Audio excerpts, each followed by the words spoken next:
Hi everyone, thank you for tuning in. Welcome to today's Australian Space Discovery Centre's Digital Q&A. My name is Shagaf, I'm a space communicator here, live to you from the Space Discovery Centre, a place you might have heard of or you might have visited before, and if you haven't, we are open to public for free entry. During open hours, so definitely check our website out. But today we have with us our special guests. We have got Richard Stephenson, who is the operations team leader from or at the Canberra Deep Space Communications Complex. Before we officially begin today, I'd like to acknowledge that I am beaming out to you from the traditional lands of the Kaurna people, and I'd like to extend or pay my respects to their elders, past, present, and emerging. And if you have any questions today during this session, please don't hesitate to head to the Q&A and submit your question. And if we've got time, we will try our best to answer your questions today. And just one last piece of housekeeping. We will be wrapping up this session at 2:45 p.m. Adelaide time. And, we invite you to stop by our center or to check this out afterwards on YouTube. It will be uploaded shortly afterwards as well. All right, awesome. So like I mentioned, we've got Richard today joining us. I'm going to hand over to Richard now just to kickstart. Tell us a little bit about yourself, Richard, and how you got here. Good afternoon, Shagaf. My name is Richard Stephenson, and as Shagaf was saying, I'm the operations team leader at Canberra Deep Space Communication Complex, or as we call it, CDSCC. CDSCC is one of 3 complexes in NASA's Deep Space Network. So we have one in Canberra, one in Madrid, and one in Goldstone in essentially California. I've been with the DSN for 36 years. So since I started in 1988 as a 20-year-old, straight out from college, and I was recruited from the UK. Thank you. A nice picture of me, very young, so with lots of black hair, very different to today. The one on the left, I should point out, I was actually originally recruited in 1988 for the Voyager, and people may have seen the Voyagers in the news of late. Voyager 1 going through the anomaly last November. I was recruited for the last encounter of Voyager 2, which was Neptune. I started in 1988, and the encounter happened 1 year afterwards. They thought they could give us a 1-year lead time to get up to speed. What you have is me in front of our workstations, or consoles as they were called, and I would have been controlling the activities of one of our antennas. So there was a number involved, and we actually had the Parkes radio telescope as well involved. So they were acting as an array where we were combining signals from the two. But so I think shortly after the Neptune encounter, I knew that I was kind of hooked to the space industry. And so I've been here ever since. Now, did I know? So remember, it was all pre-Google. So for me, it was a lecturer walking into the classroom and saying, who wants to work for NASA in Australia? And the first question is, what's NASA doing in Australia? Which was interesting. And then we had nothing to search on. There was no Google, as I said, so we had to go on the information that would provide them the job. And that's how I was recruited. And for that 36 years, I've been in the operations environment. So love it. So it's the most exciting job that I could ever think of. And if I see this through to retirement, I'd be very content. So that's my history. So currently within the Deep Space Network, apart from the dozens of spacecraft that we track on a daily basis, we're also preparing for the next generation, the Artemis generation. That's looking forward to human spaceflight, the first Artemis went on without anybody on it. The second one will hopefully have occupants that aren't stuffed animals. And so we'll just, fingers crossed, I'll be still working here when that happens. Nice. have more slides to show, or was that just double Uh, checking? well, and that sort of shows the background and the stark difference between then and now. I don't think we have to highlight that anymore. I was asked to talk a little bit about what I did outside of work. Some people can argue that I do very little outside of work. Oh, there you go. That's the operations room in Canberra. We actually run a follow the sun scenario where during daylight hours, the antennas at Goldstone and Madrid are controlled from the Canberra Operations Centre. So in the morning when we come in, we transfer from the Goldstone operations team. And at the end of the day, we hand over to the Madrid operations team. We do have one of our controllers who is rostered on to stay overnight, just in case there's any equipment. And essentially what we do, I suppose I should explain what the job does.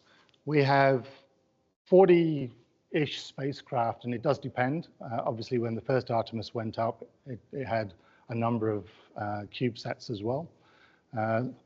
Most of them have now died, so the numbers do fluctuate a little bit of how many we track. But if you think of some of the Keystone missions, you know, we've had Cassini, the Voyagers continuing, J-West, Spitzer, the infrared telescope. We still do Chandra now. You have the Lunar Reconnaissance Orbiter, and you have Mars with the huge number of spacecraft that are both orbiting and rovering around Mars. So yeah, and in that 36 years, I've tracked every spacecraft. So since then, and including Voyager, and so you know, so when I started, I had Voyager, and I still have both Voyagers now. So there is a continuity. It isn't all about recycling and renewing. So there is a legacy spacecraft as well that continues on. So as a controller, what we do is we create the interface between the spacecraft and the mission. So for them, it should be fairly transparent. So when we have beginning of track, we have our antenna on point. We're transmitting to the spacecraft and we're receiving telemetry data from it. The project can command. They command through us. So we actually don't originate commands in Canberra. And so, yeah, we'll be monitoring that spacecraft as it goes from horizon to horizon in some cases. But we're doing telemetry bitrate changes. So as it starts coming up over the horizon, the telemetry rates can increase and it will start dropping again as we go over.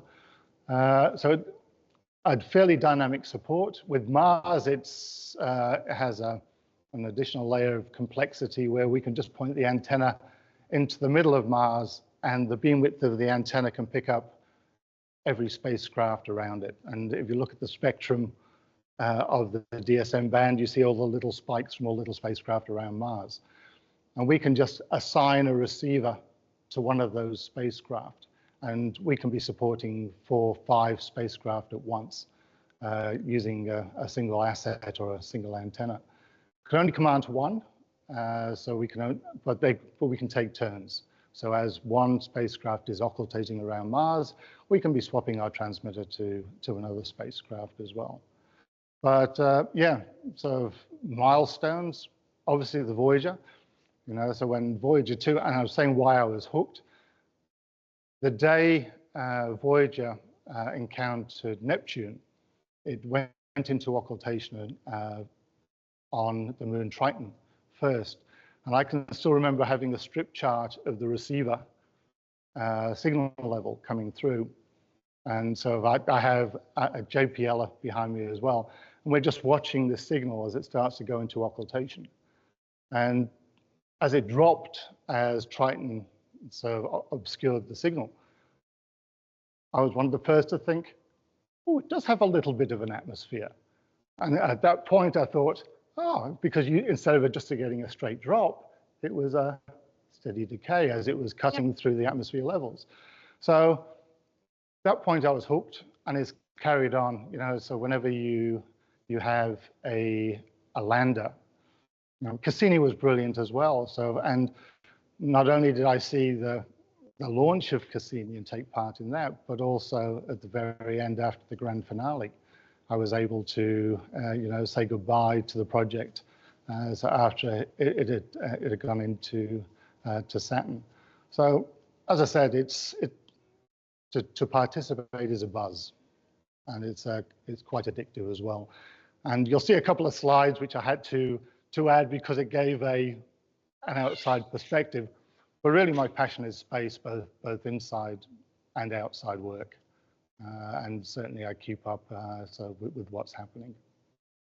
That sounds fantastic, and it sounds like you work with a range of different missions, and it's very thrilling, and I can understand why you were sort of hooked on and stayed in this field for so long. Before we move on, I can't help myself but ask which one of all of these things that you've worked on is your favorite?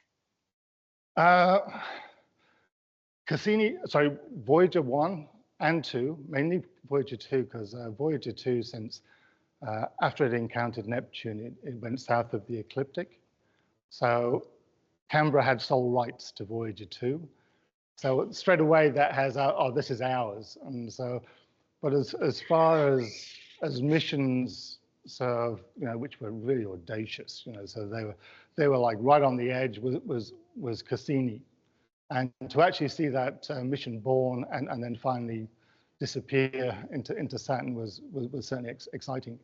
But that's a favorite mission, is probably Cassini. But then you have the thrills of when, so Phoenix or Curiosity, or Perseverance actually start landing on Mars, and the process of that follows. In the early days, we used to rely on essentially just the DSN antennas to monitor the descent. So the 7 or 8 minutes of terror was blind. We just had to do a tick off of what we thought was happening. And with Phoenix and Curiosity, we started using a bent pipe, which means that we were using UHF links from our orbiting spacecraft like Odyssey and Maven. And because they're all equipped with the Electra UHF system, so a lot of the data that we have, especially pictures from Mars, comes through a bent pipe. So it's transmitted to an orbiter, and then it's transmitted back to Earth. But that was the first time we actually had not only the blow by blow, but it was real-time feedback what was happening. And so I said that 7 minutes or 8 minutes was certainly one of the most exciting times that so I've had in the job. Yeah, that sounds awesome. I know that some people who may be watching, or some who may watch this after it's up on YouTube, maybe younger professionals or students even who are looking to get into the space industry, and many might be interested in getting into specifically your field of what you do in terms of operations and communication or deep space communication. What sort of advice would you have for anyone who's looking to get into this field, and what kind of skills or things would they need to look up, to get to build or to develop? Well, I'd like to say STEM, so for a start. So that's certainly a good grounding. Within the space industry, there's two tiers. There's a vocational and a tertiary. So if you look at my qualifications, mine was the equivalent of an associate diploma in electronics and communications. So I had all the fundamentals to do the job as a controller in Canberra. Then you have, if you wanted to participate at JPL, if you went into that tertiary line, then you've got the engineering side of it, the scientific side of it as well. We also have sort of engineers on site here. The majority of the people on site are technical opposed to scientific. And my background is marine radio communications. It seems ironic that I was planning to go to sea as a radio officer, and I ended up in an area that's not connected by sea at all, so being Canberra and landlocked. But yes, so I've never regretted that choice that I made 36 years ago. Lovely. All right. Well, I guess my next question would just have to be, rather than anyone else. Looking back to your younger self, you said that you were going to you were planning to get into the marine field rather than the space Yeah. industry field. If you could go back in time, what advice would you give your younger self? And yeah, what advice would you give? Well, it would have been that knife-edge decision of whether I continued on and go to sea, or because and emigrate to Australia from the UK and join the station. And so, yeah, if I went back 36 years, I'd say do exactly the same thing. So advice, it's funny because as far as progression, so in both, and said there are two distinct streams. If you have technical aptitude, so if you have a background in electronic communications, especially RF, the radio frequency courses that we're having, the associate diplomas, they tend to be dying at the moment. So everyone seems to be focusing on cyber and IT. And so the RF fundamentals helps us enormously. We do recruit people who don't have that background because the person who joins us isn't really useful for us for probably about a year. But every little bit of knowledge they bring to us can bring that down.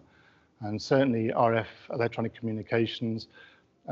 Canberra is a strange one because we do a lot of development in Canberra as well at the station. So all the network automation is done by the Canberra Operations team. So that's one thing. All the training for the network and certification is from the station, from Canberra as well. So we're very much an equal partner when it comes to the development of space communications. So yes, but that's my personal experience. But if you were looking at tertiary, so brilliant. So if you go into an engineering degree, JPL actually has internships for Australians, and so they're very popular, and I could highly recommend that as well. So as a place to work, and I've done that on a number of times, it's being absorbed with a huge amount of extremely smart people. Yep. is a very nice experience. So, and they don't get any smarter at JPL. That is awesome. Looking to the future now, obviously we've got the space industry in Australia at a very important stage. Things growing and opportunities opening up, and we also do have Australian space history rooted in especially in South Australia and other places. So where do you see the space industry here in Australia in the next decade or so? How do you see that direction going? Well, it's funny. So up till quite recently, the major investment in the space industry, the Australian space industry, has been the Americans. So this complex is a prime example of that. I think we've got a lot of high hopes for the Australian Space Agency, and so even the creation of the new launch sites in Australia. But as you said, so the history is rich in Australia already. So we had the tracking stations in Canberra opening up in the mid-60s. So we've supported everything from the first man on the moon to the James Webb Space Telescope now that's bringing back incredible pictures. So, we have a rich history already. And it would be so nice to have a lot of the innovation to take it further, originating from Australia. So whether it's our contribution to the Mars missions with the rover, as I said, with the launching as well. We know that there's a lot of fledgling space countries, even like New Zealand as well, that's putting a large investment into developing their own space industry. And I think so, yeah, going forward, it can only get bigger as long as it has the support of the space agency. Awesome. I do have a quick question from the Q&A asking, would you go to space if you could? No. Ah, I like the pause. It is funny. So I've been asked that many times, but I would be quite as happy just to go into the middle of the outback, just get a nice, comfortable blanket and a pillow in a dark sky area and just look up at space. So that'll do me. So the idea of going into space, look, maybe if I was ever given the opportunity, but so it's not something on my bucket list. Yeah, no, completely valid. I've got a question specifically for the work you do with, tracking and communicating to spacecraft using the Space Communication Complex in Canberra. Okay. Obviously, you use, radio frequencies to do this, but there is a lot of human-made noise, and I say noise, referring to a lot of, extra, a lot of radio frequencies all around that we are using in our everyday lives. How do you, or how does the communication complex kind of manage that or mitigate that noise to get a good signal with, the spacecraft you want to communicate with? Well, so what you're referring to is we refer to as RFI, or radio frequency interference. And if you look at the frequency spectrum, it's chopped up into chunks. So you'll have your FM radio, you'll have your TV, you'll have your satellite, near-Earth satellite communications. The DSN is allocated a certain frequency band for our use only, and that's a global frequency band. So whether we're in Goldstone, Madrid, or Canberra, so that frequency is ours, and we fight tooth and nail to protect that frequency. But then that doesn't stop interference from other frequencies filtering through, and that's where locations are important. If you think of Canberra, as far as location, we're not that far from the Canberra city centre, but we have the Bullen Range, so which is a series of not quite mountains but big hills that run between the two of us. And the frequencies we're talking about are CSIRO band, which is 2.2 gig, which is not far from the Wi-Fi frequencies. And then we jump up to so X-ray band, which is the 8 gigahertz range, and that's fairly clear. And then we go up all the way to the K bands and the KA bands, which are 22 gig all the way up to 32 gig that we use as well. The reason why we use different frequencies is for a start, CSIRO band is very crowded. And it means that our spacecraft can't bring large amounts of data using CSIRO band. So they're allocated fairly narrow bandwidths. So when you start looking at the KA band, then we can start bringing down megabits. And so with KA band, on a lot of our deep space missions, K band is 26, 27 gig as well, which is used for near Earth data returns. So if you look at Artemis, that will be the K band. And they'll be bringing the high rate video down. But also for the first time, we've never really had to transmit high rate video up, because essentially we've only been tracking spacecraft or communicating with spacecraft. Now we could be sending that video feed back to a spacecraft as well. So we need that bandwidth as well. But yes, it's a bit of a fight to keep our spectrum clear, especially with the mobile phone spectrum creeping up into the sub-millimeter. So, but yes, so we protect our spectrum. Yeah, awesome. I have a question from someone in the Q&A asking or saying, I'm an Australian author who writes sci-fi sets in space. We artists are so inspired by science, and I've heard many amazing stories at JPL about how early experiences with shows like Star Trek inspired them. Are there TV shows, movies, or books that helped you or that helped steer you and your colleagues towards this kind of work? No, see, I've never really been a sci-fi person. I mean, yes, I've been watching it as I've gone through, but I've never been hooked. I should point out that I have members of my team that are avid Star Trekkers and everything else. But personally, so I haven't. But it is interesting when you see a movie that blurs the line between fact and fiction. Probably the best example of that was The Martian, which I should point out I love as a movie. So whether it's doable or not, I have no idea. But what made it exciting for me was, little Pathfinder. I can remember tracking Pathfinder.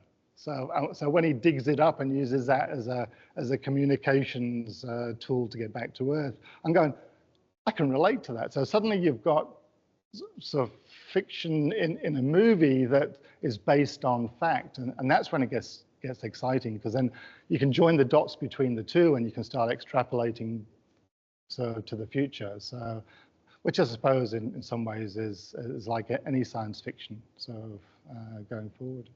Yeah, I mean, okay. Well, I do have one important question. Have you watched Star Wars? Yes, I have. Okay, and I'm a huge fan of the first three, but that's I'll say no more. That is good enough, just to confirm. That's right. The first three were quality. That's awesome to know. Another question from the Q&A asking, what are the on-Earth, if any, applications for the work done by the Canberra Deep Space Communications Complex? Good question. So Glenn Nagel, who is our outreach manager, I'm sure could answer them all. And he can say this space mission sort of came about this innovation on Earth. I'm not sure. A lot of what as far as communications and electronics is concerned, so we're certainly cutting edge, and certainly the telemetry encoding, things that have been devised for space communications are also now being used for terrestrial communications, to get the high rate of data rates across the globe instead of just to satellites. So, but no, I'm not sure. So I got nothing. That's completely fair. And one more question I can see here in the Q&A asking, what are the job opportunities for non-STEM candidates in the space industry? Not sure if this is right down your alley to answer, but no, if you know anything. It is. It's actually funny because you're talking about, currently we're recruiting 2 controllers for the Canberra operations team. And this is across the network. Essentially, so we have, I'm in my late 50s now. So, and this is a reflection of our operations team. It's we are all late 50s. So we're all approaching that age where we're contemplating retirement. And so we're looking for that next generation to come in. And we've already started that. So last year, we had our first recruitment for almost 20 years. So, and we got 2 very bright people in. They don't come from the classic STEM. So we have one who was a mechanically minded person, an electrical. You had another one who was IT, essentially a software programmer. And both have just slotted in so well. The next recruitment round that we're doing, which has already started, and I'm looking for another 2 controllers. Essentially, I'm looking for technical aptitude. So so if you can demonstrate that you have a technical background in whatever field, that you're able to troubleshoot, diagnose, so then the rest, and you'll find it's common to most of the space industries because they're fledgling. You'll come in with base experience, and it will be built on, so by that industry. Now, I can't recruit a controller that can come in and do the job, so they all have to be trained, and that's done in-house as well. We do have a certification that we run, which is a NASA certification, and yeah, so we're taken through on-job training and a training course as well. To bring everybody up to a common benchmark. So it doesn't have to be STEM. It's essentially a demonstration that you have a technical ability. Yeah, awesome. And these recruitments you guys are looking for, are they also open to public or anyone can apply? Yes, yep. The jobs are now live on the CSIRO recruitment.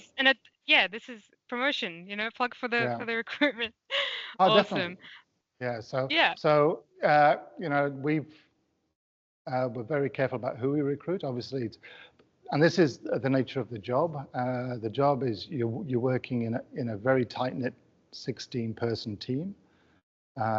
Everybody, when I look at knowledge and skills, I don't think of an individual. I see a collective. So talk about science fiction, the Borg. So maybe I don't know. So, but when something goes wrong so with a spacecraft or something goes wrong with hardware, quite often, you'll have an individual identify the problem, but the solution comes about collectively with an awful lot of experience and knowledge coming together, and as I said, finding a solution to it. So yes, but we were talking about the generations and the Australian space industry. So a lot of my colleagues when I first started were the Apollo era. They were the people who tracked the first Apollo. So my supervisor, John Saxon, was a supervisor at Honeysuckle Creek that talked to Neil Armstrong. And then there was my generation, which came in the late 80s, which we're now referring to as the Voyager generation. And so the new recruits coming in are now part of the Artemis generation. So I was talking of a long history in Australia, but we don't have an awful lot of churn for staff. Generally, when somebody comes, they get hooked, they stay. So it means even though we've had 50 years plus of tracking Australia, we've only got those distinctive three age brackets. So yes, so we're looking for the Artemis generation. Awesome. Okay, I've got one question from the Q&A asking, what space missions are you tracking right now? Oh, I was going to say, so I'll just peer over there, but I can't see that part. But as far as now, James Webb Space Telescope is a big one for us. It has to have 3 contacts a day with the DSN, and they're lengthy contacts. Otherwise, they can't collect new data. So they've got a very small storage on board, and if they can't downlink that telemetry to the DSN, so they stop collecting. So that's a priority mission. We have Europa Clipper going up in a couple of months as well, which is a huge one for us. So, and that's a big JPL flagship mission, the same as Cassini. So that's an exciting. These are missions coming up as well. But as far as the daily basis, we're tracking Voyagers. So it's not just NASA spacecraft we track. We track any spacecraft that NASA has as a partnership, as an agency. So we track a number of ESA spacecraft, European Space Agency, like MEX and Trace Gas Orbiter. And so, we'll do Bepi Colombo, so around Mercury as well. We will do the Arab Emirates. They've got a Mars mission, so ISRO from India as well. So today we were tracking the Korean Lunar Pathfinder mission, which is South Korean. So they have a spacecraft orbiting the moon as well. So, and that's just today. So yes. So there's Monday for you. That's awesome. That's right. So and it continues. So some supports are relatively short. They can be just an hour or so. Like Chandrayaan, sorry, not Chandrayaan. That was the Indiyaan Chandra, which is one of the great telescopes. We're still tracking that as well. And they have a really strange elliptical orbit, but they need regular contacts as well to downlink their data. So we're bringing data in there. And actually, sort of going back to it, everyone thinks of the Deep Space Network as tracking a spacecraft deep in space. We actually support spacecraft from launch. So, or should I say, as soon as they've done that separation from their launch vehicle, that's when the DSN picks it up. So yes, it's not just deep space. It's essentially all the way into the very upper atmosphere of Earth, and we'll track those spacecraft all the way out to wherever they're going, whether it's Psyche, so heading out, or TESS, which is looking for Trojan planets. So yes, this is, as I said, and they continuously renew. You know, you'll have spacecraft that will have mission times of a matter of months, in some cases weeks, if you're looking landers on the moon, to decades. So we have a number of spacecraft that were launched more than 20 years ago as well. But as I said, there's always something new just around the corner. It's an amazing industry to be involved with, and it's only getting bigger. Yeah, so I absolutely agree. It's one of the few industries that aren't in decline, and so each generation of spacecraft is getting smarter, and what they're doing is getting. I mean, if you think of the helicopter, so on Mars, I mean that was incredible. So with Perseverance, yeah, it's only going up. I absolutely agree. Yeah. 100% on the ball.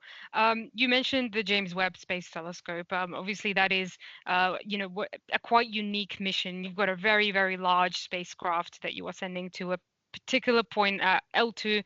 It's not something that you see every day, like any other, satellite that's going into Earth's orbit. How was that different, and what new different challenges did that bring to, your operations? A $10 billion spacecraft. That's additional pressures.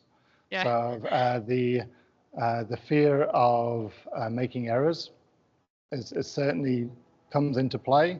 The mission was meticulous in the commissioning of the spacecraft as well, which took weeks. And at any point, it could have been a mission-ending step. So we had the commissioning steps they were going through, and it was hundreds a day of what they were enabling, what they were deploying, so what they were configuring. And so they must have been holding their breath multiple times a day. Because it would have been quite a scary experience. As far as we're concerned, though, I mean, so we very quickly get to know a spacecraft because we're communicating with it every day. So you'll know the little characteristics, the idiosyncrasies. And I suppose for us is how quickly we adapt to compensate for it, so we don't lose data. So with James Webb, we were having issues locking initially on the high rates, and so now we have workarounds so we can lock straight away. So bang on the time we're supposed to acquire, we're already processing telemetry for the spacecraft because we know how important it is.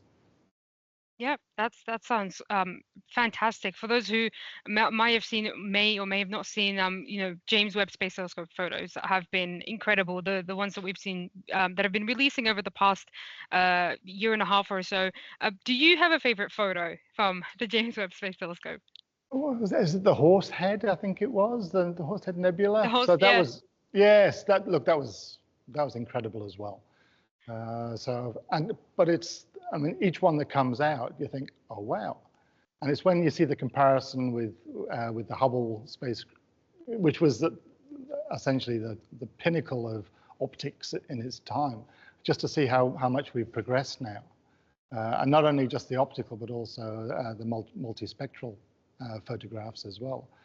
So stuff that we used to have to launch separate spacecraft for, so you had Spitzer, which was infrared, you've got Chandra, which is X-ray, and now you've got a spacecraft that doesn't quite do X-ray, but it'll certainly do multi-spectrums as well, which is excellent.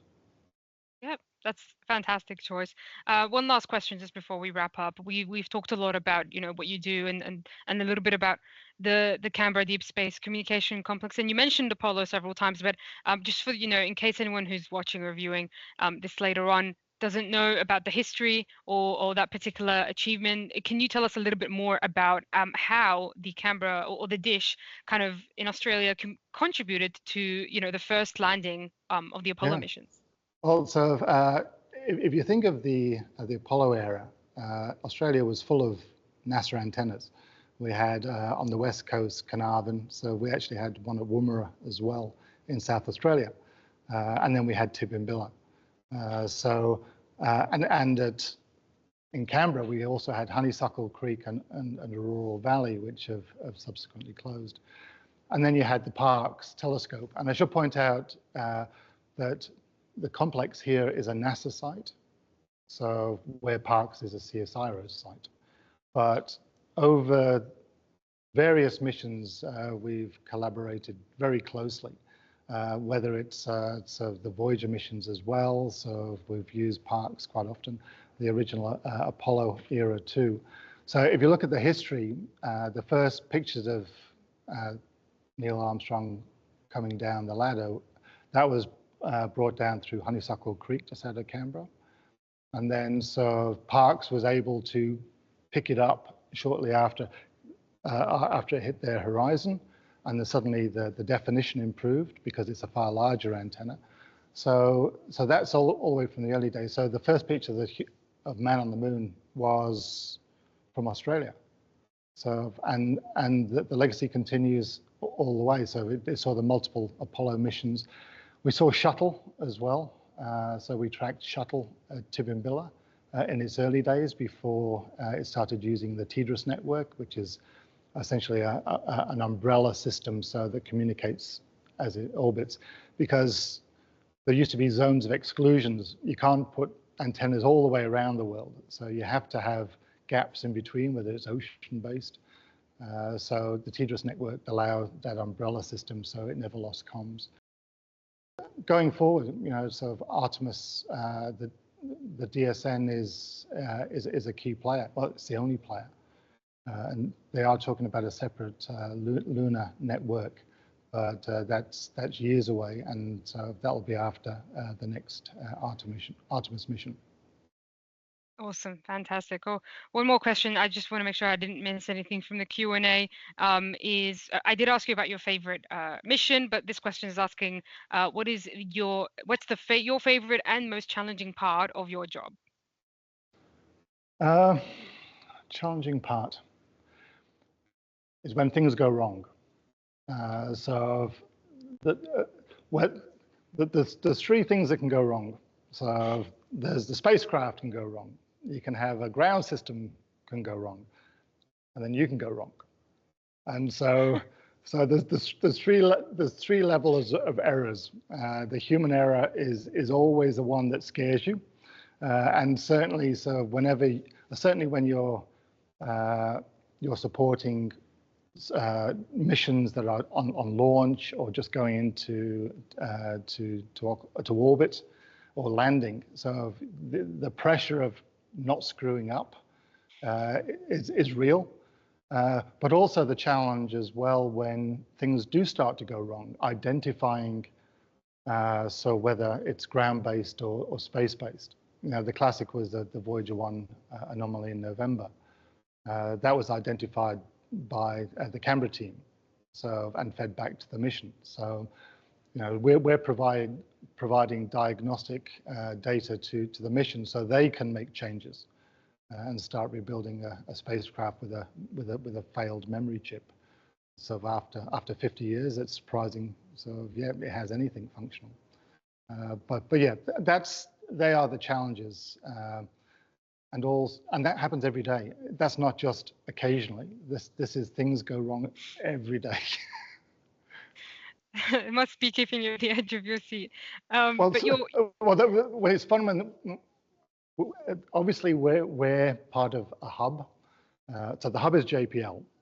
So all data goes back through JPL and out to the missions.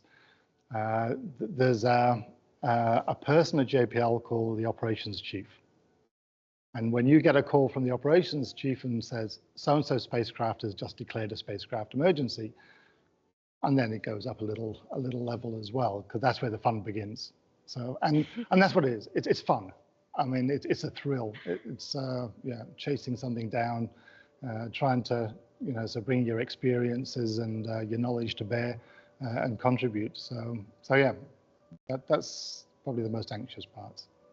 That's fantastic. Well, thank you so much, Richard, for your time today. Thank you for sharing all your experiences, and hopefully those watching or those who watch this afterwards can learn something new or can learn a little bit more about, what kind of things you do at the Canberra Deep Space Communication Complex. And if anyone's interested, go check out those job recruitments that you are after. Definitely.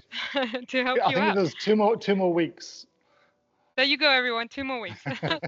All right. Well, thanks again. And yeah, for those watching, again, Space Discovery Center is open at specific public visiting hours for free. So definitely come by, check it out with your friends and family. And yeah, have a great, lovely rest of your week. Thanks, Richard. Thanks, Shagaf. Cheers.